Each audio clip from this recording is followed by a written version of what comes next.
Hey, welcome to Film Fanatics, three film geeks discussing movies both new and old. My name is Dan. My name is Justin. And I'm Joe. This week, another dystopian young adult book moves to the big screen with The Maze Runner.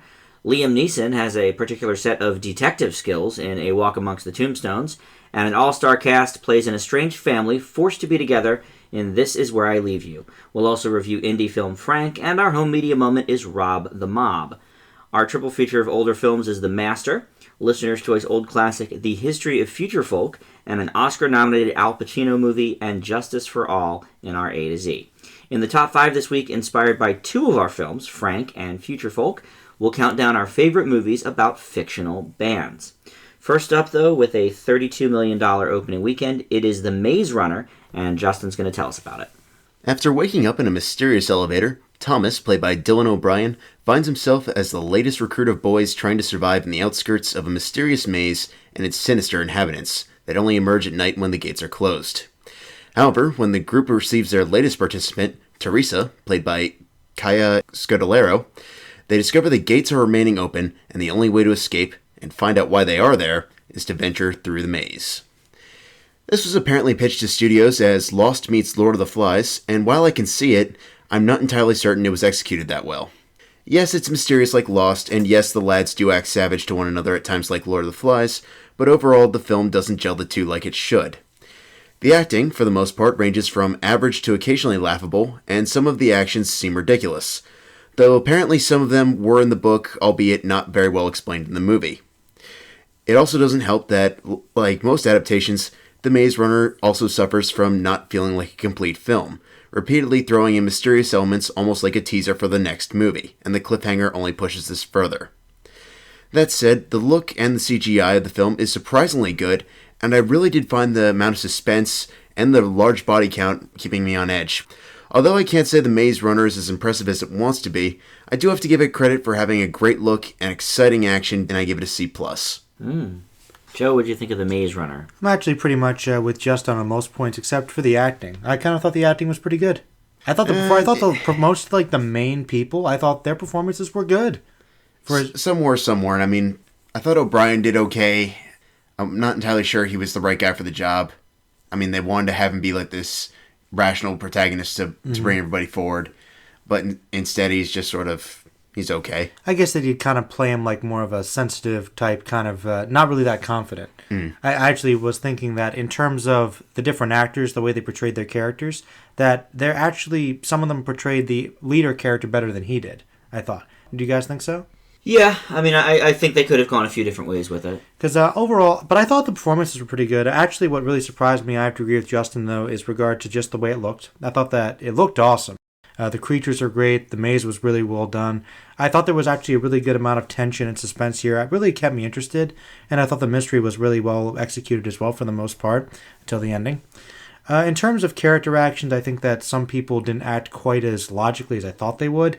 Some people seemed a little over the top in terms of the decisions they made. It just didn't make a whole lot of sense. Like the antagonist character seems to hate the lead for coming in and ruining things, but he's actually doing things that are improving the situation. So And rational. Maybe that just means he's a flawed character. I don't know. That could just be the way he's written. I mean, I can't say that people aren't like that, but some things like that seemed rather annoying. Overall, I thought it worked, but really what brought it down significantly was the ending, where it's just kind of this massive exposition dump, which just really kind of negates everything for the next movie. And you think to yourself, okay, this story's over. We don't really need another movie, because some of the things they say leading to from A to B, what caused this and that, just doesn't make a whole lot of sense. I just didn't understand the motivations of the villains. It doesn't really make much sense. But with the exception of the ending, I thought it was a pretty entertaining movie, and I actually give it a B. Wow. Very interesting. Well, I was really looking forward to this one more than a lot of the young adult fare that I'm not familiar with beforehand. But for me, this was a big disappointment. I really did like the concept, so let's start there. The film just doesn't do enough with it. It ends up being really confusing, as you both have mentioned. And, you know, Justin, you like to talk about how you hate when a movie does nothing but be a plug for the sequel. And typically I don't agree, especially when the film franchise has already been established, like Catching Fire, for example. But this is the first movie of an untested book-to-screen franchise, and the last 3 scenes are nothing but a teaser for the second movie. I absolutely couldn't stand it. Luckily, due to a strong opening weekend, like I mentioned, the sequel has been announced, but it's not even the point. It just really, really made me angry. I did think the acting was pretty decent. I think there's a few people that are just flat out not really that good, but I would say I agree with Joe. The leads, the kid from We're the Millers and the blonde-haired kid, I don't know him, but and then O'Brien and the girl, they were fine. The dialogue, though, is kind of not so great. There's some laughable lines and deliveries of lines. That could be it, actually. What's that? Just the... Oh, instead of the bad acting, it's the bad lines? Yeah, is it so much their acting or is it the script? Yeah, I mean, I thought, and we all saw this together, and we heard people laughing at lines that I don't think were meant to be humorous. I like the look of the movie, but I don't think the effects looked all that good.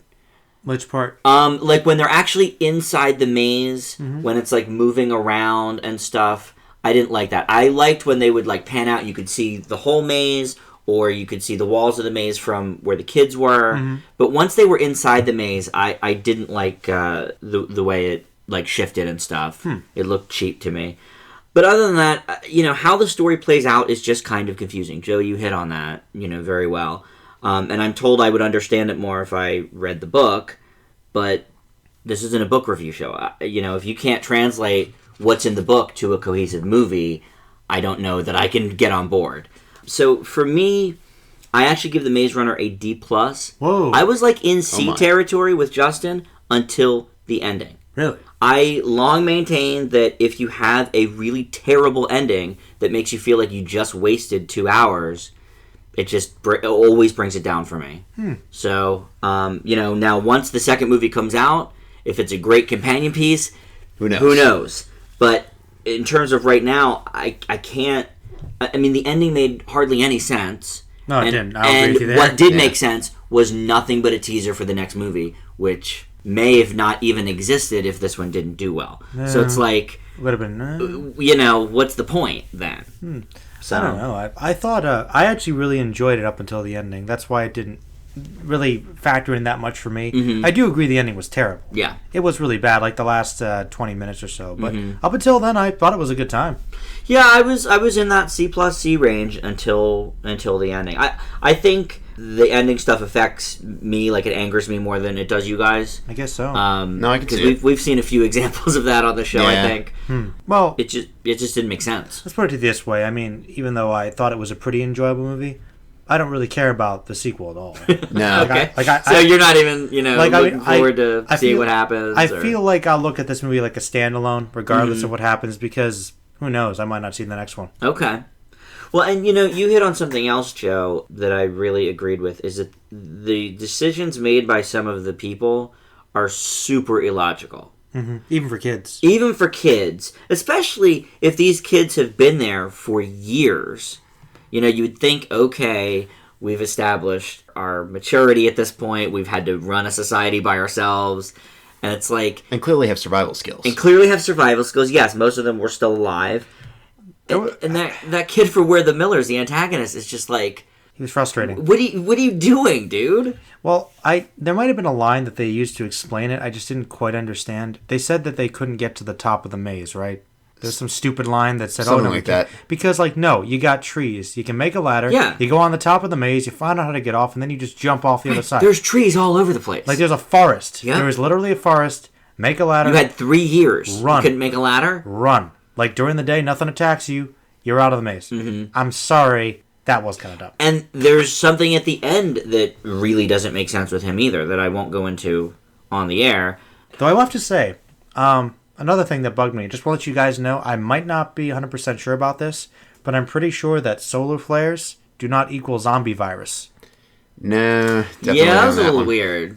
Stupid. Yeah, and stupid, one might say. But no, I do agree. The worst thing about this movie was definitely the ending. It was horrible. But I don't know. I still thought it was overall kind of fun.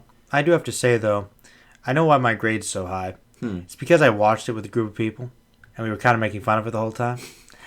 You do tend to like that. So that might have amped it up for me as it has done before. But I was thinking, in retrospect, though, had I watched this movie by myself, I don't think I would have liked it as much. Well, let's move on to A Walk Among the Tombstones, and Joe's going to tell us about that.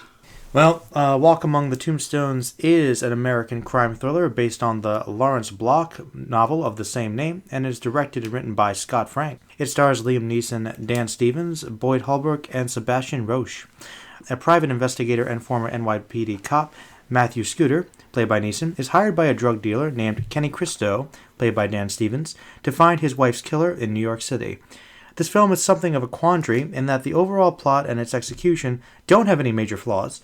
It's just a little underdeveloped and mostly kind of uninspired. The film does have a bleak atmosphere at times, which does fit the tone, and it's commendable when it does. The movie just lacks the tension a thriller should require. Also, for a film with a decent budget, it seems to lack scope. That would be fine if it lacked the grittiness and discomfort one would expect from a low-key film, but it doesn't really have that either. The biggest issue is with the villains for me, who, though menacing, are somewhat cartoony, giving way to the worst scene in the movie, which causes a radical shift in tone out of nowhere. Still, the main characters are interesting, and Neeson does bring in a good performance, which upholds this very generic mystery. Had it not been for him, the grade would be significantly lower, and I give it a C+. Yeah, we just talked about The November Man a couple of weeks ago, and for me this thriller is as well merely average. The noir story is good, if a little more gruesome than it needs to be, but Neeson's acting, though good, his Brooklyn by way of Ireland accent is... I mean, we've talked about accents several times this year. This is the worst. Keeps fading in and out. It's terrible. And also the interviews he does in the beginning with the possible witnesses. All done in like 5 seconds. Well, they're straight from the Law and Order playbook. Yep. In both look and dialogue. Dun dun. Like the people... loading boxes on the dock, Oh, yeah, I remember her. She was, how do you remember every single person ever that's been in your bar? These people do, just like in Law & Order. Didn't care for that. That was, quick, like you said. Yeah, it was the whole interview thing was, 5 different yeah, scenes. It was maybe 2 minutes total, but I just thought, this is just so corny. That was pretty corny. Also, Brian Astro Bradley, who plays this kid that wants to be a detective. We saw him in Earth to Echo this summer. He seems unnecessary to anything. Maybe it's supposed to give Neeson's character a softer side, but it seemed very forced to me. Like I said, the main story is good, but it gets bogged down by all this other stuff that is unnecessary, and like Joe, I give it a C+. Very disappointed by this one. Yeah, and you're right, the villains are... I mean, don't get me wrong. The one guy was kind of threatening, but that guy just didn't speak as much. No. He was like the silent partner. You're like, exactly. It was like, this guy was silly. A Walk Among the Tombstones is a classic case of an interesting idea simply biting off more than it can chew. It begins as a detective story, then it becomes a story about helping a young kid on the street, played by Bradley, who I'm still confused as to why Hollywood insists on cramming him down our throats, and then adds an extra story about recovery from one's own personal demons. All 3 stories have potential, but the focus on all 3 makes the film drag repeatedly, and more often than not, tries too hard to make them work. There are some true moments of promise in each as the film goes on, but these come few and very far between that the wait becomes progressively strenuous. That said, it is interesting to see Neeson show off a bit more of his acting chops than his usual middle-aged action hero typecasting he's been getting recently, and had they made this more of the focus, it may have been a better film. But instead, A Walk Among the Tombstones gets a C+ as well. In terms of Bradley, yes, he's unnecessary to this film. I like him. Why do you feel like Hollywood's trying to cram him down our throats? We've seen him twice, ever. What was the last one before Earth to Echo? He was the one kid. Yeah. I thought you liked him in Earth to Echo. I liked him in that. He was okay. Okay. Well, I don't think... I'm just not sure I get the comment. Why is Hollywood trying to cram him down our throats? I think he was a TV star and they're trying to bounce him to film and make him be this really big child star like Chloe Grace Moretz. But you realize he just is an actor that goes on auditions and gets hired. I don't know. I mean... I think it's cool. His acting was fine. His character just wasn't necessary. I thought it was annoying. Well, I don't think... I thought he was alright. I think he was supposed to be a little annoying, honestly. He was trying so hard to be 90s. To be fair, though, I think the whole setting of the very 90s backdrop was kind of all in your face anyway. It wasn't just him. That was etched with the script completely. So can't blame him completely for that. Y2K everywhere. Come on. That whole thing was kind of unnecessary, actually. And as someone who didn't exist in the 90s, he probably got some tips from the director on how to be more 90s. I don't blame him for anything that went wrong in this movie. His character just didn't need to be there, that's all. The only thing I really thought was weird was that he knew all about Sam Spade. When Yes. when Liam Neeson meets him in the library, he's like, "Oh, so what are you, detective like Sam Spade?" I barely know who Sam Spade is. Yeah, I that was one thing that, That got was me. really Like, stupid. man, you got to have a cool name when you're a detective. Like this guy. I'm like, am I supposed to feel bad? I've never heard of either of these authors. Like, Right. these characters. Like, that's really bad. Like, To me, that's bad writing. That has nothing to do with Bradley. maybe he's just a or his really performance. smart kid. You know, he just likes his detective stuff. I guess. Well, I guess the conceit was he spends nights in the library Yeah. because he's homeless. So I guess he reads up on all his detective. Whatever. I mean, it's just a stupid part of the movie. I don't Yes. think that his character was unnecessary. I just don't think he was integrated well. Because, No. as Justin said, they were trying to do a little too much. Like, the dynamic between them was probably one of the strongest things about the movie. It felt should- really forced to me. And I agree completely. Yeah. I think had they made that the focus instead of trying to do so many different things, it might have worked. But instead, it's just so bogged down by everything else. I mean, you are right. He does help him out at the end Yeah. with a significant piece of information. So I guess in that sense, you're right. He's not useless. But, yeah, I don't know. Like, having him have to go to the hospital because of his sickle cell or whatever, it's like... Well, you know I don't what? know. I just think Which it was comes out of good nowhere. to give Neeson a softer side. Once again, like, if they just made this dramatic component focusing around that, like Justin said, it would have been fine. Oh yes, I do that agree is true. that he does his whole storyline being there does kind of take away from this really dark, edgy, like mystery Mm-hmm. serial killer thing we got going on here, which also has tonal problems. So True. you know, Yeah. it's not necessarily that storyline; it's just jiving with everything else. Mm-hmm. So I don't know. Wonder if the novel had that issue too. It could be. Well, and there's quite the string of these novels. Apparently, I'd never heard of this character before. But yeah, I guess there's like 17 or 18 different books Wow. in the series. So he's an established I guess they're character. He's like hoping for a franchise. he's like the November Man, but bigger. Which makes Basically. which makes a lot of sense. the given- September Man, they call him. That was one thing that I was noticing during the opening titles was they said they did the whole like James Bond thing. Liam Neeson in A Walk Among the Tombstones. I'm not a huge reader, so maybe this character is quite popular, but I'd never heard of the author or the character before, I don't so... know. I did like that opening though. I thought it was kind of creepy, ominous. Probably sounded better on paper than in execution. Maybe. I don't know. I thought it was okay. I just wish the whole movie had been more like that. Like Yeah, the, I didn't mind the opening. like the opening credits and then leading to that flashback, or Mm-hmm. I guess it would be the prologue rather. But there was actually a flash forward, and then there was a prologue because it starts in the future. That's right. It was really weird. But for Liam Neeson, it was a flashback / prologue. Right. But that, like, those two scenes together, I thought should have been what the whole movie was. Mm-hmm. And then they just did the whole like slapstick comedy almost, Yeah. and then they did the buddy cop. Definitely and then- didn't work. What'd you guys think about the AA stuff in there? Oh, I just forgot about it. Oh my. Because like I didn't mind that like he went to meetings and Oh, yeah. stuff. That was fine. It was part of his character. But You know what? towards the end when they were reading the steps and then right. freeze framing, I actually thought that was a cool idea. Mm-hmm. I think in a stronger movie, it would have been more powerful. I agree. Like, Okay. like it was cool. I liked what they were going for because you know it's about forgiveness and letting go Yeah. and moving on. That works for this character. I thought that was fine. I thought the freeze framing was super corny. Freeze frame was a bit odd. Oh yeah. Yeah. But the problem with that was what it was taking place during was a scene where we weren't afraid of what was going to happen to Liam Neeson Because you know he's telling the story. we weren't afraid of these serial killers Mm-hmm. as much as we should be. We kind of suspected there wasn't that much going to happen at You're the right. at the Tombstones. It just because of everything leading up to that point, Maybe that is why. that it was meant to have more of a dramatic feel. But the problem is it didn't have payoff because we had no tension because we Right. weren't afraid of these bad guys. Essentially, Okay, Yeah. you're right. You're right. All right, well, let's move on to This Is Where I Leave You. In this film, the Altman family, who has seen closer days, has just lost their patriarch, and his dying wish was for his Jewish family to sit Shiva, which is to say 7 days of mourning with no work, no big travel. This sounds horrible to the 4 Altman kids, but a dream come true for Mom, played by Jane Fonda, an author whose most famous work is a tell-all of her children's adolescent years.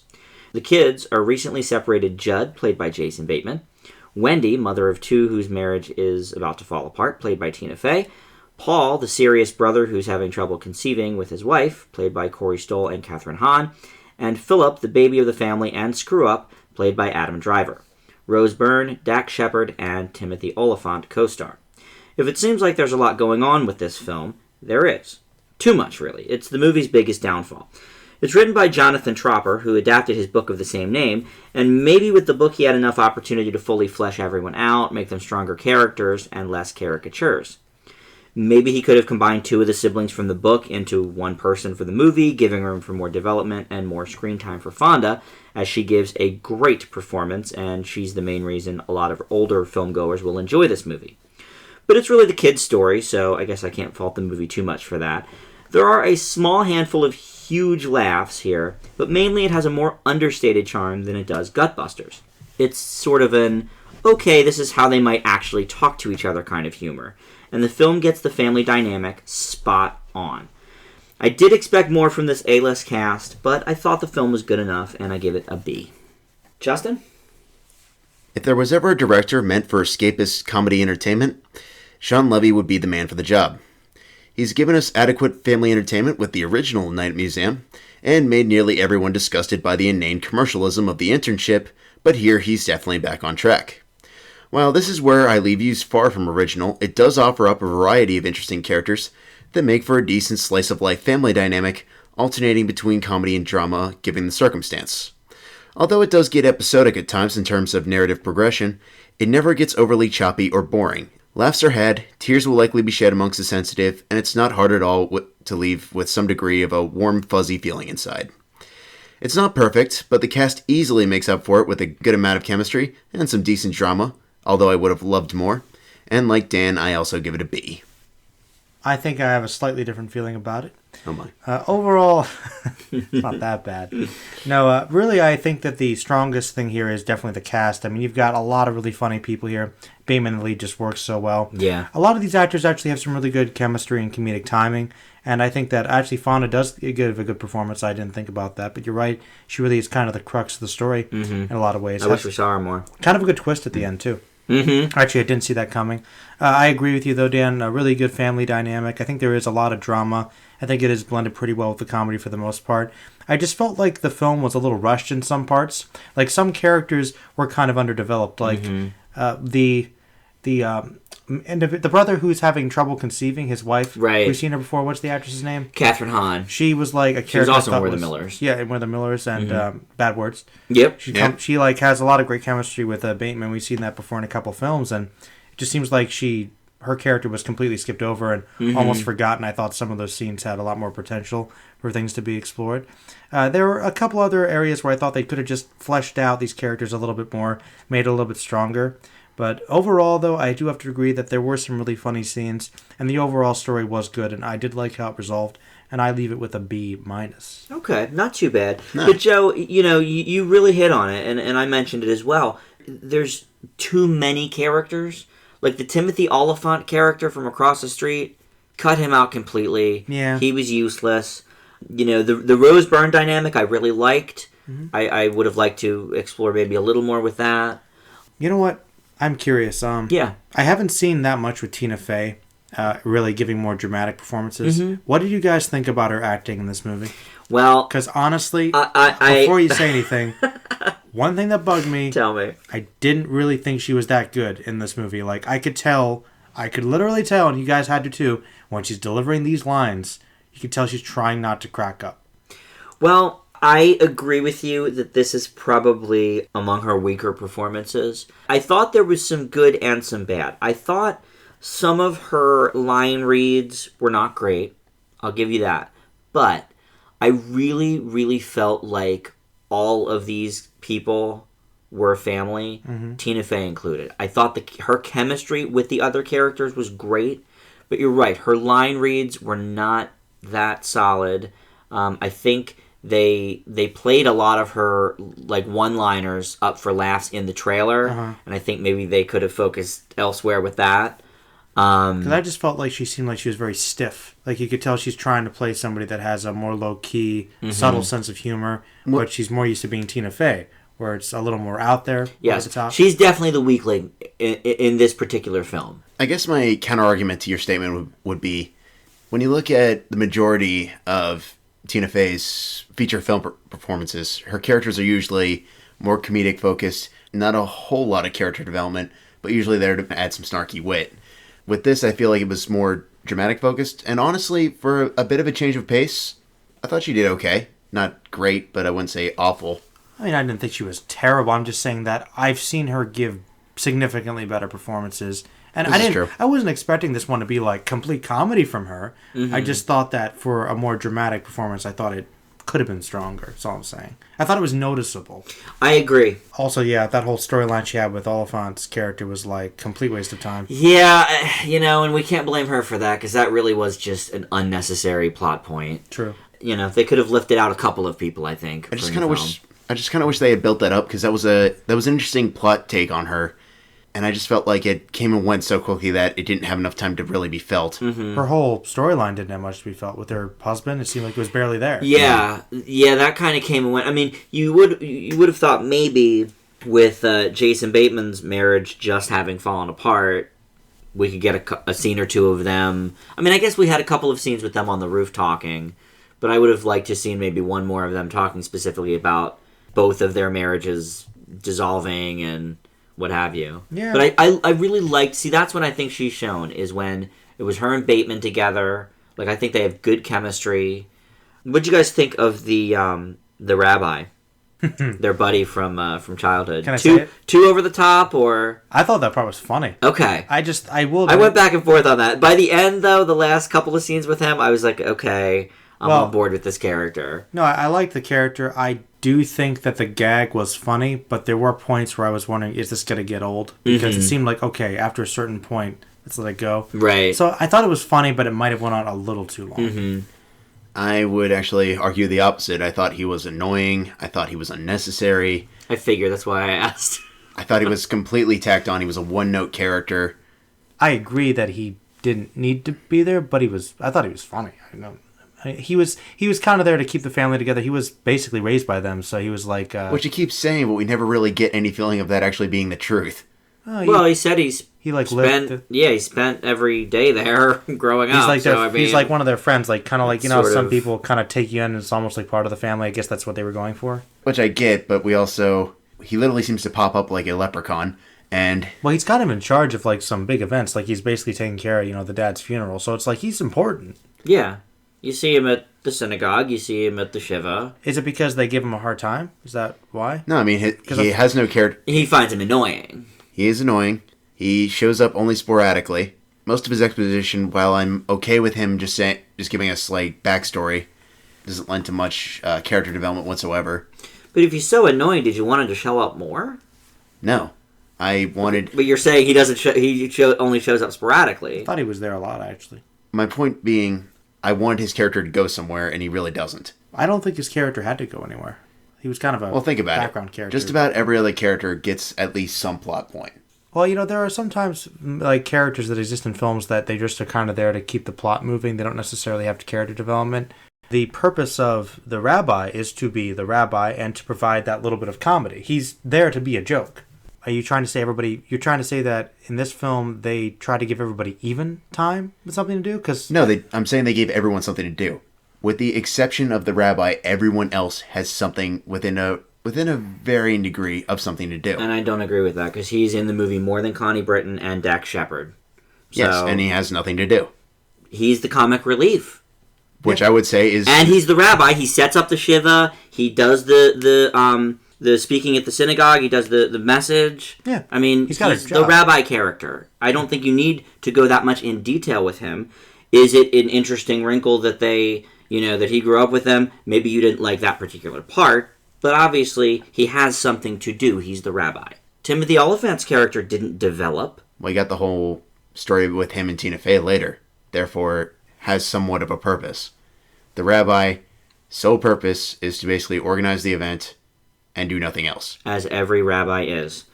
All right, moving on, we're going to talk about Frank, and Justin's going to have that. John, played by Domhnall Gleeson, is a keyboardist looking for the right band to tour. However, when he comes across an odd-sounding indie rock band fronted by Frank, played by Michael Fassbender, a man wearing a giant papier-mâché head, he joins them and sinks his own funding in an attempt to make them big. What exactly is Frank? An indie dark comedy about the strangest band ever? A psychological character study about compromising oneself for success? Or just quirky nonsense? The answer is essentially all of the above. While I can't say that every aspect of Frank works, and sometimes it's a little too quirky for its own good, but there are some components of this that really come together. The odd antics that the band has during their recording segments of the film are surprisingly entertaining and offer a variety of subtext not only about the characters, but just about pop culture and the public eye. Is something good because people say it's good, or is it good because of the artistic intentions behind it? These moments provide a wealth of discussion material, and Fassbender's performance as a character desperately trying to be accepted is equal parts saddening as well as whimsically amusing. Unfortunately, the finale does go a bit off the rails, bringing in a variety of new plot details and providing little to no rationale for them whatsoever. That aside, Frank's an interesting little indie bound to be interpreted many different ways, and I give it a B-. Joe, what'd you think of Frank? Well, I have to say that this film kind of spoke to me on a very personal level. I think it was trying to capture what it's like to basically have a bunch of people trying to create something, like, say, in a band, and actually have their own personal sharing of something that they really feel is so special and so beautiful, whether or not other people might not interpret it as such. And I think that's something very unique that a lot of films don't focus on. And I thought that was very impressive. I thought there was some really strong emotion here. I thought there was some good performances. The characters were quirky. And admittedly, though, some of them were appropriately annoying. But, that was the purpose they served. Overall, I did like the character's journey. I liked the exploration and some of the commentary on basically society and its reflection on music and just culture in general, as Justin pointed out. I think that's a very good plot point. I do agree, though, that the ending does seem to be a bit all over the place. They just drop a whole lot more onto us that I think would have really benefited into developing the characters more.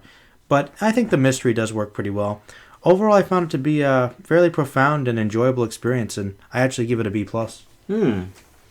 Well, as bizarre concept comedies go, you can certainly do worse than Frank. It's not as brilliant as Lars and the Real Girl or Stranger Than Fiction, but it's good.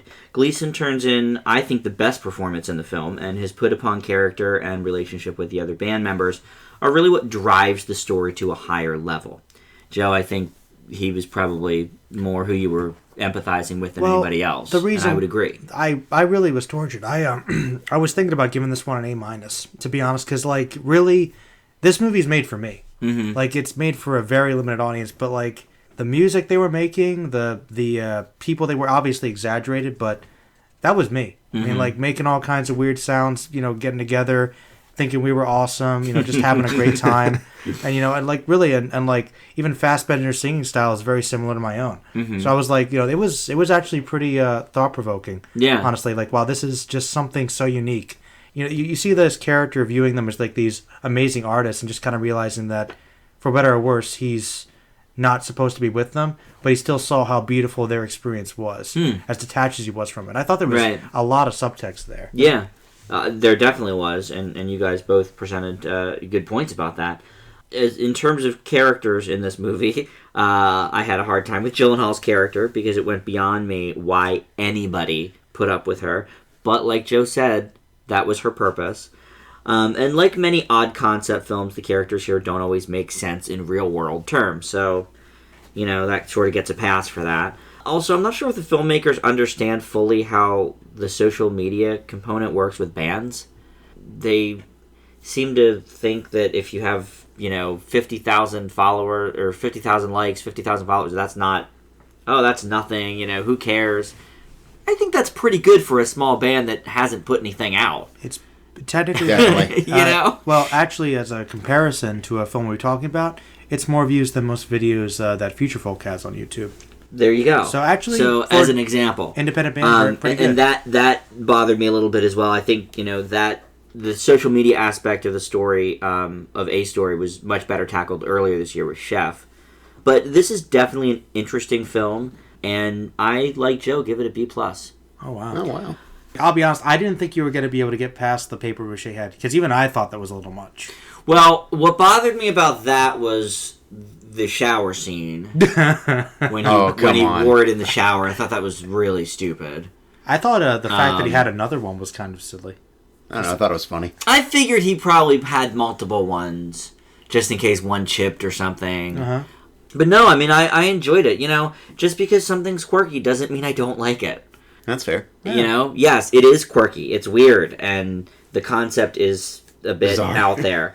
But guess what? Gleason was the character I related with, not Frank. To me, Frank's story is actually secondary to Gleason's story. Actually, you're right. I agree. Because he's the focus.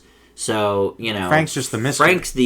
Frank's the mysterious, really side character. He's the mentor, the guy you look up to. Pretty much. He was basically like, wow, I'm in awe of Frank. I want to be like him, and it's his journey. Mm-hmm. Which is cool because he saw Frank as this visionary.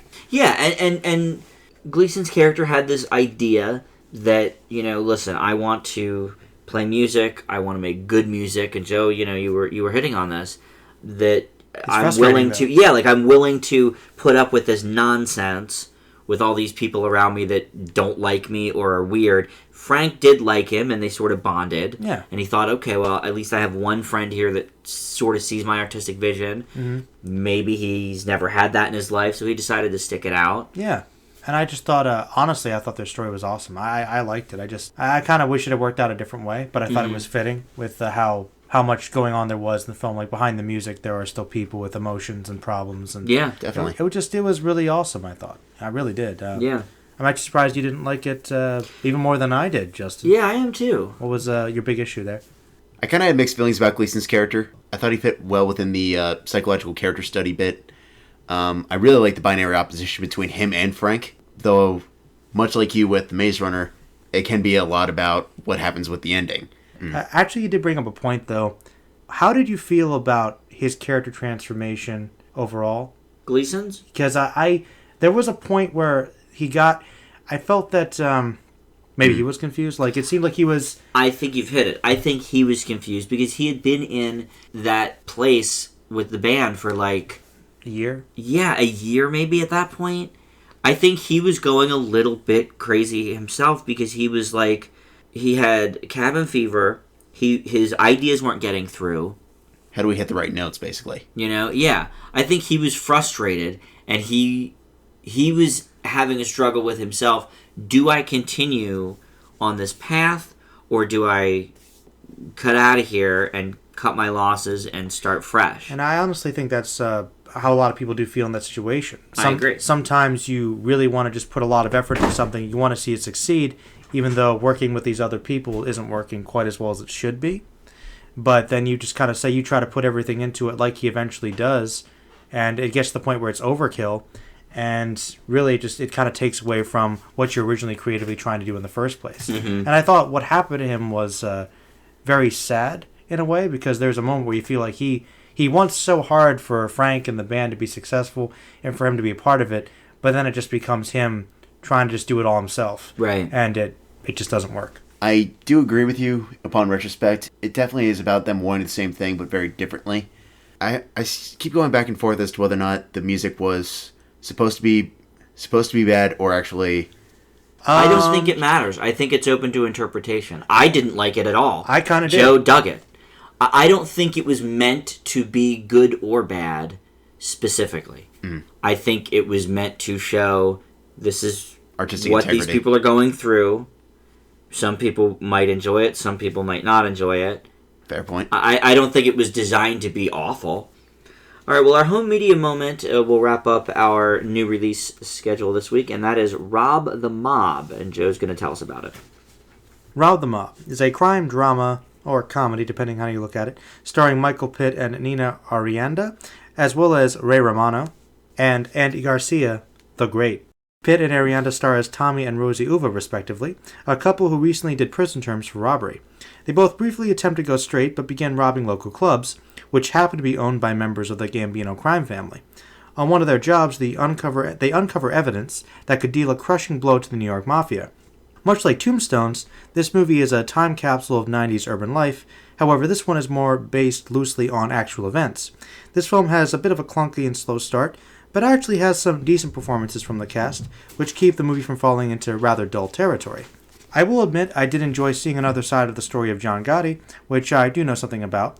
Overall, though, I thought the film was pretty average, but held up by an interesting premise and some good performances. I give it a B-. Well, Well, yeah, the two largely unknown leads are fun here. You mentioned off air that the gentleman we saw earlier this year in I Origins. How could you forget? One of my favorites. But I thought they had a good amount of chemistry, and they are just the right amount of stupid for their characters. Mm-hmm. They're not too over the top, but they're stupid. They're pretty dumb. Yeah, but they need to be. You know, some stereotypes, of course, are going to rear their head mob-wise, and they do here, but it's not too over the top and keeps in line with the tone. I thought Romano's newspaper reporter was fairly superfluous, but since it's based around a true story, you know, he may have existed, so I can forgive them for that. Actually, before this, I did do a little research on the story, and apparently that whole subplot with the list and what they find never actually happened. Oh, yes, interesting. That whole part was actually added on fictionally. However, there was a couple, these people, that did go on robbing these clubs. Right. You know, so... Huh. It is, that part is based, but everything else... But everything else, the whole including Ray Romano's character. The reporter did exist. Did he ever communicate with them directly? I don't believe so. Okay, gotcha. But I'm sort of with you, Joe. I mean, I enjoyed the film enough. I give Rob the Mob a B- as well. Actually, to be honest with you, I thought that one of the people that stuck out the most was probably Andy Garcia. He was very stereotypical, and... It wasn't like the worst performance we've ever seen, no. But I thought that literally every other mobster in the movie seemed more like a mobster than he did. He just seemed a little out of it. Actually, the person I was watching with seemed like, he seems so nice. He just seems like the grandfather. You got to have, like, he's not a mob boss because she just got done watching Sopranos. She's okay. So it's like the contrast is like, he doesn't really quite get it. But Walken in Jersey Boys. Yeah, actually, like, even like there, seemed a little more naturalistic. Mm-hmm. Like, his performance was decent, but he was just like, he seemed a little removed, like he was playing in a different type of movie. Mm-hmm. Justin, what do you think of Rob the Mob? There's a potential story somewhere in Rob the Mob, but I'm not entirely certain where it is and why it's not being handled better. The concept of a couple essentially acting like Robin Hood meets Bonnie and Clyde against the mob could have made for wildly compelling storytelling, but largely misses the mark. The heists feel repetitive, Arianda's character often comes across as annoying, and the two most interesting people in the entire film, Romano as a journalist looking to tell the story of the couple, and Garcia as one of the mob heads, are largely swept off to the side until the third act. Granted, they offer up the film's only real emotional moments, particularly Garcia's final monologue to his character's grandson, but the remainder of the finale is largely melodramatic and predictable. Though Rob the Mob certainly has its flaws, the story does get progressively interesting as it goes along, which keeps it on the average level with a C. Well, I mean, I guess it makes sense if you didn't really like the two main characters. Yeah, but I mean, to be fair, I don't think you were supposed to like them that much. I mean, they are playing, based on what I know, they are playing pretty accurately what those characters were like. They were pretty dumb people with a grudge, and honestly, if you thought they were kind of annoying, I think that's probably the way they were. Yeah, but I also feel like there's a way you can channel that for at least comedy, which I don't think this movie does a particularly good job with. Actually, that's I have to disagree with you. I thought that some of the scenes were kind of funny between them. Like the fact that they were just so out of their element. I actually think of it more as a comedy than a drama because of that. Like, it's listed as a drama, but I thought that most of it was just kind of goofy. I thought it was fun, honestly. It should have been more comedic, but instead it's like they're trying to play it up as a serious story. And yes, it is based on a true story, so I mean, obviously that's understandable. But it just doesn't seem to know what it wants to do and how to do it. I really do think that the writers wanted to do a mafia story and just use this one as a way to put a different spin on it. Mm-hmm. I do agree the story could have been stronger, like the whole vengeance idea for Pitt's character, actually, I thought would have been really good. The scenes they had with that I thought worked well, but had they focused a little more on that, it could have been stronger. I agree. But I thought it was a pretty enjoyable ride overall. I don't think it was supposed to be taken too seriously, Justin. Perhaps. Well, I think the comedy just didn't work for you. It does sound like a possibility. Because I do agree, I think the comedic elements might just not have jived for you quite as well. I thought they were fine. I mean, I get why they're trying to gun for comedy, but it's just not coming together. They're trying to handle both evenly, and the heists are supposed to be kind of goofy at times. They don't work. I thought they were funny. The heists, I think, were the most comedic element. Where he accidentally fires his gun and like. Yeah, but that happens repeatedly throughout, and once you've seen one heist, you've basically seen them all. I don't know. I think the scene where he tries to jack the really old guys and it doesn't work out so well, I thought that was kind of awesome, actually. Like, wow, this guy really sucks. Another great Sopranos cast, by the way, the old guy that asked about the wallet. But like I said, I thought they were very repetitive. I thought Michael Pitt was trying way too hard to try and make it goofy as humanly possible, and it just didn't flow. I don't know. I don't think he was over the top. Like I said, I think it was just sort of the right... Yeah, they were just bumbling. They're dummies, which is where the comedy comes from. I mean, obviously, didn't really work for you.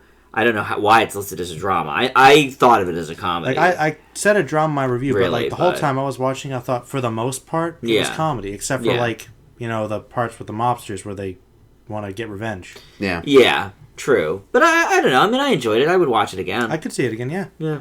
All right, well, we're going to do our top 5 movies now about fictional bands. We had one in Frank already, and we're going to hear about the history of future folk in our old classic for the week. So Joe came up with this great idea to do the top 5 movies about fictional bands.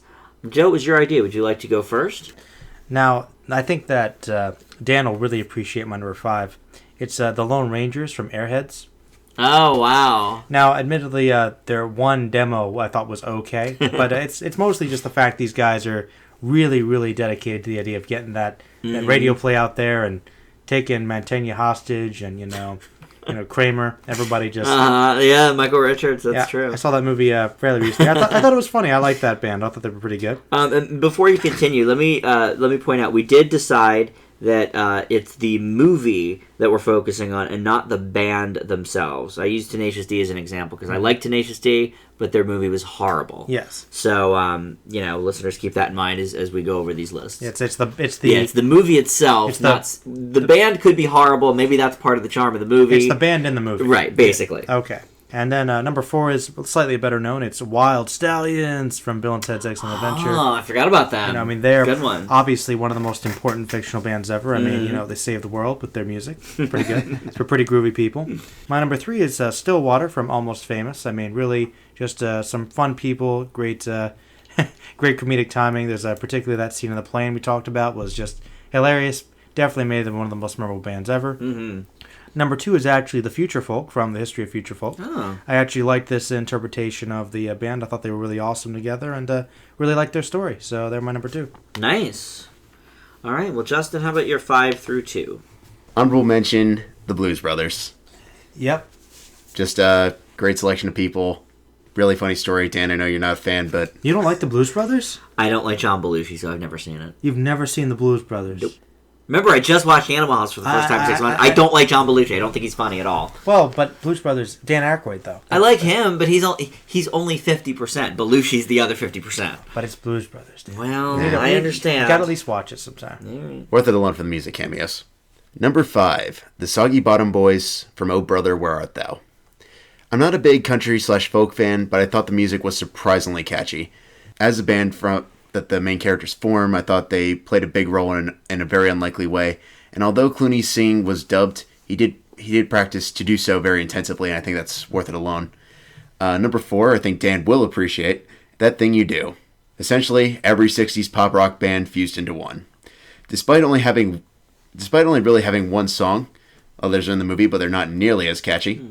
But somehow the repetition never really becomes a hassle. My number 3, I'm surprised it wasn't on your list, Joe, and that is Sex Bob-omb, Scott Pilgrim vs. the World. For a band that's supposedly, according to Scott, played by Michael Cera, terrible, they are absolutely great fun to watch. The music's simple, but has some of the best components of indie rock. And it's the only band I've ever known that pitted a Yeti against a dragon via amplifiers, and that's got to stand for something. Good point. And number 2, Spinal Tap. Although they're actually a real band, I thought it was a really clever, would you say parody, Dan? Well, of course. Okay. What would you say it is? It's a real life account. I mean, it's a satire, yeah. I just want to make sure that was... Parody, satire. I just want to make sure that was appropriate wording. The songs are completely outrageous, but they're unforgettable, and I never knew anyone who didn't love Crank It Up to 11. Well, Blues Brothers was a real band, too. Fair point. But I think, as we talked about when we were sort of creating the idea for the list, they were created for the film, yeah. So, whether... They didn't exist before yet. Right. Yeah. All right, well, I actually have 2 honorable mentions. One, because I think it's a movie that no one ever talks about, and that is The Rocker. This is a very underrated and unseen movie. It stars Rainn Wilson from The Office. Christina Applegate is also in it. Emma Stone is in it. Joe's never heard of this movie. Maybe we'll watch it sometime. It's very funny. I forget the name of the band. I only saw it once. But and my other honorable mention is because it's not a band, it's a solo artist, so I didn't know if that counted, and that is Crazy Heart with Jeff Bridges. Jeff Bridges, the classic. Yeah, Marble Mouth himself. With Gerber. With Jeff Bridges. Gerber. And actually some mumbling there as well because of the country twang thing. Of course. But no, his performance as Bad Blake is undeniable, and of course he's not a real singer. So your honorable mention won't be the Identical? No, absolutely not. Dexter, whatever his name is, or Drexel Hemsley, forget it. My number 5 is Walk Hard, the Dewey Cox Story. Oh, yeah. He, of course, did have a band behind him, so technically he's not solo, but, this was a great parody of a lot of different music films that were out at the time, Ray and Walk the Line being the chief ones, but just a hysterical performance from John C. Reilly, and the music parodies are just spot on. The Bob Dylan stuff that they make fun of, and the Beatles riffs, and... my number 4 is A Mighty Wind. Lots of different bands in this movie that are all made up from scratch. This is a Christopher Guest movie. In fact, all 3 of the main Spinal Tap members play the main band in this film. And it's basically a movie about folk music. And like all the Christopher Guest movies, Best in Show, Waiting for Guffman, it's almost entirely improv. It's got the cast of all of his favorites: Eugene Levy, Harry Shearer, Catherine O'Hara, Jane Lynch. So definitely something to check out. Have you not heard of that? Oh, it's really good, Joe. My number 3 is Almost Famous. Stillwater, of course, being the fictitious band there. Joe, you discussed that already. Just a really, really good movie. We didn't get to hear too much of their music, so I couldn't really put it much higher than that. I think I know what your number 1 and 2 would be. Yeah? Yeah. What do you think number 2 is? That's the hard part. Right. I don't know. Do you like black people or white people more? There's only white people in all of these. Only white people. I love for the Sapphires. Or Dreamgirls. Sapphires were real. I didn't consider Dreamgirls a band because they're just a vocal group. They don't play instruments, so I guess... They wrote the music, right? No, Jamie Foxx wrote some of Jamie Foxx's character wrote some of the music. One of them write the character? I don't think they wrote any of their own music either, no. So I didn't include the Dreamgirls. My number 2 is This Is Spinal Tap. Okay. It's ironic to have 2 entries on the list with the same main 3 people, but Spinal Tap, obviously, classic movie, great songs, great musicians, really, and just a hilarious movie. And that's my number 2. So, Joe, what is your number 1? My number 1 should surprise nobody. It's This Is Spinal Tap. Just really one of the best mockumentaries ever made. It's true. Possibly the best. Just a really great movie. Really funny performances. Really, this band is just amazing because it's just so fascinating that it just did not exist, but it just developed such a huge following afterwards that it has become a real thing, and really just kind of making fun of heavy metal and just the whole music scene, about rock in general. It's just classic. And I mean, obviously Turn Up to 11, Big Bottom, the freaking Druids, these are just scenes that are classic. Everybody knows them. It's just really well written, great characters, a lot of fun. And honestly, a really good commentary on music in general. I mean, it really is, and a lot of, especially metal musicians, have said that the writers of this movie must have been in our backstage area. They identified so many things that they saw, in their own shows and in their own bands. Alice Cooper has said that, many others. But yeah, you're right. They turned into a real band with actual selling albums, and they go on tour and all of that. So, Justin, what is your number 1? Stillwater from Almost Famous.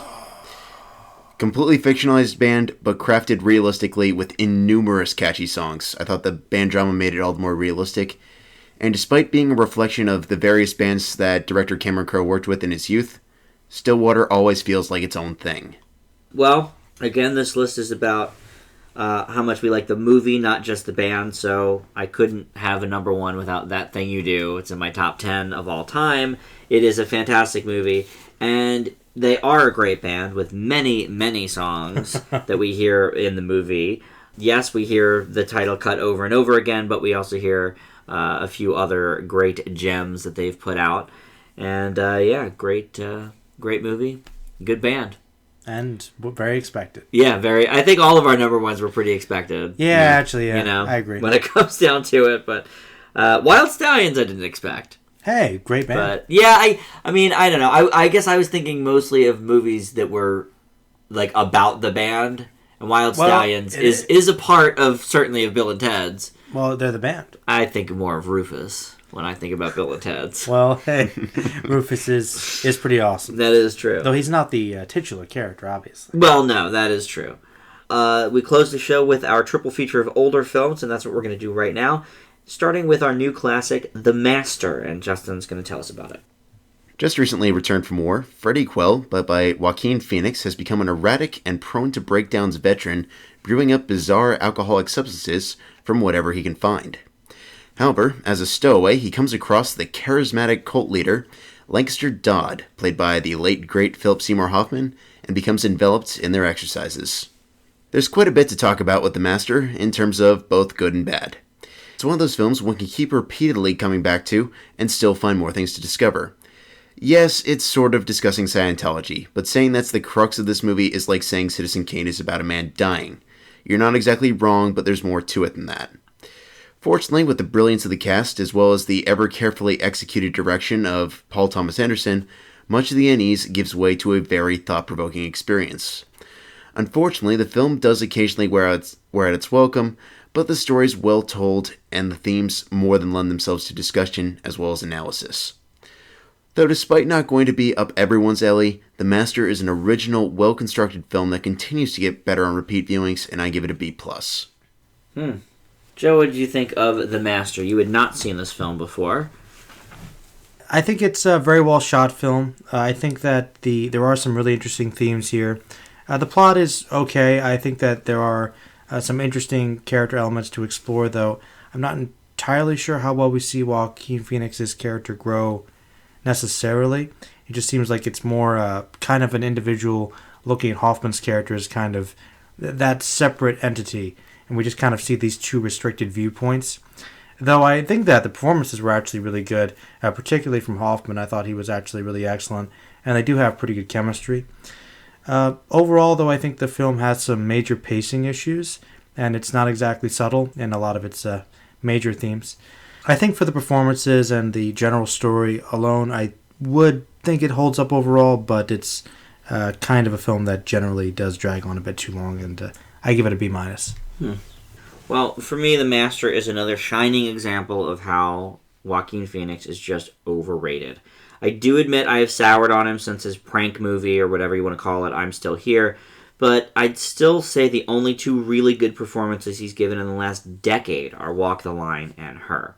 The real genuine performance here that elevates it to more than a mediocre movie is, no surprise, Philip Seymour Hoffman. He does such a good job that even though I think the movie is average, Dodd was actually on my short list for top 5 Hoffman performances.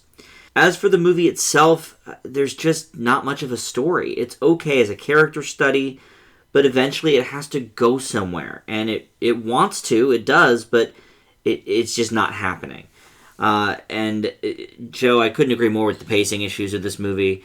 This is my second viewing of the film, and I can also say that it's one of the biggest misuses of a fantastic actor, in this case, Amy Adams, in recent years. She's given nothing of significance to do. The Master is actually the first new classic that we've seen, which I gave a B- originally, which qualifies it for new classic, that now would no longer have qualified. Joe hadn't seen it yet, so his grade would not have counted. I originally gave this a B-, but on a second watch, I drop it down to a C+. I do not think it gets better on repeat viewings at all. I think Interesting. I'm glad I saw it, but I don't think I have any desire to ever Yeah, watch it I was again. glad I saw it the first time. I wanted you to see it to get your take on it, Joe, and I sort of did want to see it a second time, You know just to maybe... I agree. You know, the characters are interesting. The themes are interesting. But I agree, it feels like there's somehow not much of a story. I don't know why that is. It just feels like nothing really happens. I feel like it's because it's more action-driven than actually, like, straightforward. Take, for example, Joaquin Phoenix's character. You could easily argue that his character's over the top, and I wouldn't fight you on that. However, it's very much in the nature of his character in terms of psychological components, how his character grows, how his character reacts. We see a lot of that go on throughout the film. And I would completely disagree with you, Dan. I do think it's going somewhere, and I think the ending is absolutely perfect. Obviously, not going to give specifics for the sake of spoilers, but I do definitely think that there is a means to an end with this film. I'm not saying it doesn't have an ending. I mean, it does. I think the conclusion works. Yeah, the conclusion is fine, but the journey to get there is kind of lacking, a waste. Yeah, like there's something. There's no there. What do you think about Amy Adams' character? I think she served her purpose, which was basically to act as, I would assume, second in command to Dodd's overall, the cause. Mm-hmm. But she's not needed, because he does everything himself. Sort of. I mean, she doesn't... it was such a waste of a performance, you know? I guess it's showing somebody who is incredibly devoted to the cause. Completely... no one's more devoted than her. She's like a perfect example of the group, maybe. I don't think she was wasted. I just think she was kind of limited. Could she have had more to do? Yeah, I mean, they could have had anybody. I mean, yeah, it's obviously, it's a film that showcases great actors, and Anderson, usually gets great actors in his movies, but I just feel like if you're Amy Adams, give the girl something more to do. But I don't think she did bad with what she had, is what I'm... Well, of course not. She's never done a bad thing in her life, in her acting career, I don't think. Oh, yes, she has, but that's a story for another day. Well, what was that, Leap Year? That was terrible. But I'm surprised you enjoyed it that much more on your second view, because I think on the first view, you gave it around the same, right? A B-? I think it was a B- originally. I bumped it up to a B later. I think it might be the most boring of the new classics you guys have run for me. I would agree. In my opinion. And like I said, or maybe... What stuff on the list is consisted of... How about this? Slow. It's the slowest movie. Okay, I can take that. Yeah, I would say you liked Savages less than this. I gave them a safe grade. I actually hate it. I hate Savages. Really? I think, so yes, I think... That's the worst one for you that we've run, I think, on New Classic. I think Master has more worth in terms of its story and its characters and its acting. I think it's more coherent in its narrative. Yes, I dislike Savages significantly more. But in terms of boring. But I would probably remember my hatred of Savages more than the Master. There it is. Which is kind of a positive in itself. So. Right. That's kind of where I stand on it. Well, let's go to our old classic, and this was a listener's choice, and it's The History of Future Folk, and Joe's going to tell us about it. To understand this film, it requires a little context. This 2012 low-budget sci-fi is the fictionalized account of the origin of the folk comedy band Future Folk. This film was made by their band and their associates. It follows General Trius, played by Jay Kleitz, an alien from the planet Hondo, who was sent to Earth to wipe out its inhabitants. However, he defected when he fell in love with human music, and eventually the people, taking on a secret life and making a family for himself on Earth. Things are complicated when Hondo sends a bumbling assassin, the Mighty Kevin, played by Nils d'Allure, to finish what he started. Trius then convinces Kevin to abandon his mission by sharing the beauty of human music. This movie does bring back memories of my childhood, and does seem like a good pick from my dad. His love of folk music and old low-budget sci-fi are very apparent here. This film has a real charm to it, and you can tell that there is some real effort and heart put into it. The music the bandmates show off is oftentimes funny, but usually rather impressive, particularly the epic banjo medley, which I'm still thinking about. It was really good. Most surprisingly, though, the simple story and its message are genuinely good, and the characters are likable. Had the writers found a smoother way to integrate the musical segments into the story, it might have been perfect. Overall, though, it's an enjoyable film and rather commendable considering the low budget, and I give it a B+. Nice. This movie is very bizarre. Sometimes funny, usually from the Mighty Kevin character. It is a little too quirky, but I liked its low-budget nature. It sort of was wearing its low budget on its sleeve. But I have to say, I can't stand when a gimmick band has nothing but songs about the gimmick. It would be like if every Tenacious D song was about how great their songs are. It would be, like if all the Gorillaz songs were about, hey, we're cartoons. because of that, the band isn't anything I'd ever listened to outside of the realm of this movie, and that kind of bothered me. Both men are extraordinarily talented musicians. I would never say they weren't, but there's only so many times I can hear about space worms and, let's go back to fight for Hondo, and, out of the context of the movie, it's completely ridiculous. Which, I don't know. I mean, I guess what you see in the movie of their performances is kind of what their performances are. Mm-hmm. They talk a lot about these fictitious characters. Of course, in the movie, they're real characters. They do concept albums. Fictitious characters, and they make up different stories on the spot about their origins and what have you. But I did enjoy the movie. I give it a B. Justin? The history of future folk is a musical concept that has to be seen or heard to be believed. It's a concept of quirky, Devo-esque clad aliens forming a bluegrass band. Starts out as completely bizarre, but as the film goes on, just keeps drawing one further and further into its quirky madness. Admittedly, I'm not quite sure it's as funny as it thinks it is at times, but with a roughly 80-minute runtime, it flies by and has some hilariously crafted bluegrass songs to fit in with the film as a collective whole. While the campier sci-fi portions of the film may throw some off, once they're back and offering up more musical tunes, it's easy to get right back on board. There's no denying the history of future folk is an odd one, but it's just the right amount of original oddness that lets me leave it with a B. I do agree that it probably isn't quite as funny as it wants to be. Some scenes worked really well. But some scenes worked really well. And there were like little sort of almost Easter eggs. Like, Joe and I really got a kick out of the one guy in prison when they break out of prison. And they leave the door open, and the one guy in the cell kind of like half stands up, like wondering if he should make a run for it. And then they just cut to the next scene. Like that's something right out of a cartoon. Yeah, it's something right out of The Simpsons, you pointed out. It's very which is smart, correct. Smart, subtle humor. It was quick, but that's brilliant. Right. I would have liked to see more of that style of humor in the movie, because I don't think they utilize that enough, and clearly they're good at doing it. Yeah, absolutely. Yeah, that was a very interesting pick. And did he pick it largely for the sci-fi? Like, did he? Because I know he stumbled across it on Netflix. I'm guessing there's. He doesn't sci-fi-esque, so he probably watched it. Yeah, my dad loves like old school sci-fi. He's like one of the reasons I like it so much. So he tends to like the. I remember when we were growing up, it was like watching a lot of the really bad like 50s movies to get a kick out of it. Okay, so like the B movies, like the B movies. Just like. Just kind of homage to that. Plus, he also is really into some weird folk and bluegrass.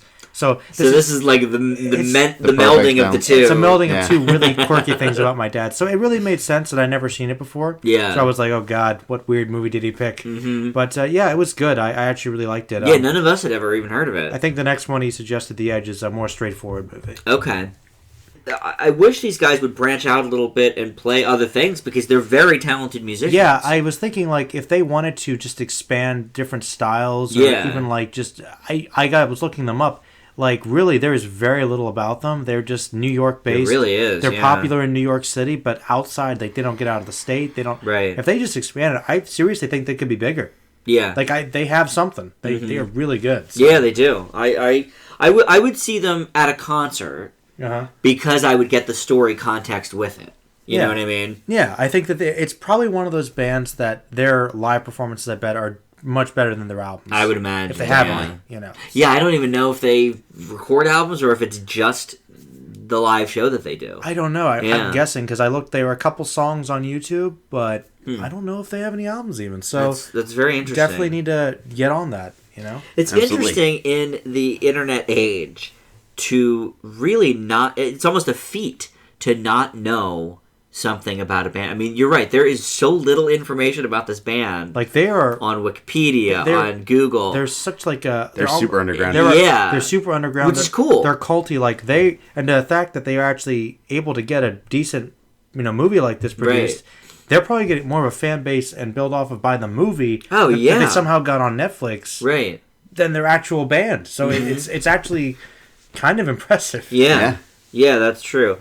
All right, well, our final movie for this week is And Justice for All. This is a 1979 film that earned 2 Oscar nods, Best Actor for Al Pacino and Best Original Screenplay. The film takes place in Baltimore and is a courtroom drama. Pacino plays bad boy defense attorney Arthur Kirkland, who is requested to defend a judge he's had problems with before and even punched out in court. The judge, Henry T. Fleming, played by John Forsythe, is about to go to trial for assault and rape. Another judge, a friend of Arthur's, played by Jack Warden, is going to be the one hearing that rape case. Christine Lottie also stars as Gail Packer, a legal ethics committee member with whom Arthur is romancing. Should have been Sigourney Weaver. Yeah, she really had that Sigourney Weaver hair going on, especially late 70s hair.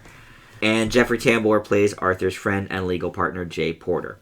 It's interesting to have back-to-back on the A to Z two of the classic courtroom movies, this one right after Anatomy of a Murder. I feel the other is the superior film, And Justice is not too bad. Director Norman Jewison does have a problem, though, striking the balance between the comedy satire stuff and the drama portions. Tambor, known mostly at the time as the neighbor on a Three's Company spinoff, just is not right for this film, and his character is largely responsible for the odd tonal shifts. There's just too much going on here between all of Arthur's relationships, both personal and professional, and it ends up being kind of messy. But there's certainly no denying that the "you're out of order, the whole trial is out of order" bit is among the most classic of modern cinema, and as well as the Arthur character in general, it is delivered expertly by Pacino, and I give the movie a B. Joe? Actually, I pretty much have to echo you, Dan. I think that the actual storyline with the courtroom was really good. I just thought that, in regards to the rape case, the investigation, the trial would have been excellent, but there's just so much more going on. I guess they're trying to show this attorney trying to balance all his different cases. Yeah, he has many sides. His own internal struggle with his other relationships, romantic, and his friends, and there's just so much going on that I feel like very few of the stories really get to be fully executed and stand on strongly by themselves. However, the performances are all good, and the overall themes that the story are trying to convey are, for the most part, executed fairly well. However, I feel that there are points where it gets a little preachy and over the top. Still, you can't really deny Pacino's one of the greats. Really does a good job with this performance, and the other cast as well. So, overall, I have to agree with you, Dan. I give it a B. A little messy, but for the most part, still very enjoyable movie. Yeah. Well, yeah, the two judges give really great performances as well, Forsythe and Warden. Great actors anyway, but... The polar opposites, too, within the film. Yeah, that is true. Actually, before Justin starts, I actually think one thing that might have helped at least to build up some of the story arcs would have been to cut out the helicopter scene completely. I was just thinking that. What was that, we get 5, it. He's 10 friends minutes? with the other judge, but, do we have to see them, frolicking together? It just seemed weird. Justin, what'd you think? Similar to Anger's Away, And Justice for All is a film on our Oscar journey that has a bit of a reputation for the iconic scene that Dan has mentioned, culminating in "You're Out of Order." It's a pity the rest of the film isn't quite as remembered, because it truly is one of the most unique courtroom dramas I have ever seen. The film invokes elements of drama as per usual to the genre, but also throws in components of dealing with the cases on the side without completely altering the focus of the film. On top of that, despite this dark subject matter, the film has somewhat of a sense of humor to keep it lively. Although the ending comes a bit abruptly, though I would argue it's a 70s cinema versus now argument of filmmaking, And Justice for All is truly one of the better courtroom dramas out there, and I give it an A-. Oh, so you like this one actually better than Anatomy of a Murder? For the most part, yeah. Okay. Yeah, boy, I did not think that the all the side stuff worked. I didn't think that there needed to be so many cases. It's not an episodic... Doesn't need to be an episodic piece. He's got I don't feel like it's episodic. You don't? No. But he's doing all the different cases. Yes, he's working on different cases. I agree with you, but I think that works in context with the fact that he's a lawyer. They're not going to throw everything off to the side for one simple standalone case. A lot of movies like that do, though. Yeah, a lot of movies Some do, which works great for Hollywood, but it's not necessarily what happens in the real world. Well, okay, I'll grant you that. Well, I'll tell you one thing that bugged me. I thought the most interesting story was with the cross-dresser. I agree. And very little time devoted to it. Ended pretty quickly, and I was very disappointed. I cared more about that than I did the actual rape case, to be completely honest with you. As did I. And I thought that it was really underutilized. I wish it hadn't ended as abruptly as it does, but I still felt like it got an ample amount of time that it wanted to do, and I feel like it served its purpose in terms of he's got other side stuff going on. And I think that it was executed in a way that you do feel some of the payoff, but it didn't matter quite as much because we didn't have enough time with that character and Pacino to get them to interact and see that he cared for him as much. But at the same time, though, it also shows how much this one big case is pounding on all the smaller stuff, and how eventually that kind of fuels him to do his whole spiel by the end of the movie. You're right. I agree. I just think that maybe another 5 minutes that was used in that helicopter scene could have been used. Yeah, you have to admit, Justin, that scene was pointless. Yeah, you can't argue that scene could have helped to enhance everything else. I'm not going to fight you on that one. That's a legitimate point. I mean, I see where they were at least trying to go with the helicopter scene. Was it necessary? I don't know. Well, what about the Jeffrey Tambor character, his friend? Because I didn't think he was necessary at all. Fitting in context with, we have another big thing to work on with, okay, we're trying to figure out a way to balance everything out equally and basically do my job, but obviously they want me to focus on the big thing, which is not what he's trying to do. I get where you're going. I mean, I don't deny that, that is how life works sometimes. For a 2 hour, I mean, life isn't 2 hours. For a 2 hour movie, I think it was just a lot of unnecessary, messily executed stuff. I don't know. I mean, that's one part of that. I felt like it did what it needed to do. I mean, obviously these were characters that were definitely not getting the better end of the stick because of the judicial system, and because Pacino's character was focused on this big case, they both essentially suffered for it. Okay. All right, well, that is going to wrap it up for the show this week. We have our 5-word reviews posted weekly on Facebook, so join us there, and that's Film Fanatics with an exclamation point. We have our Twitter feed, and that is at Film Fanatics Pod, and we continue to get new subscribers on the YouTube channel, so we thank you very much if you are one of them. If you're not, feel free to subscribe, as you're listening here to the show. And Joe, of course, has the Merlin channel as well. You can check out. There's a link in our description here of this episode. So that's going to do it for this week. Thanks so much for listening, and we'll see you back here next week. Bye. Hail Hydra.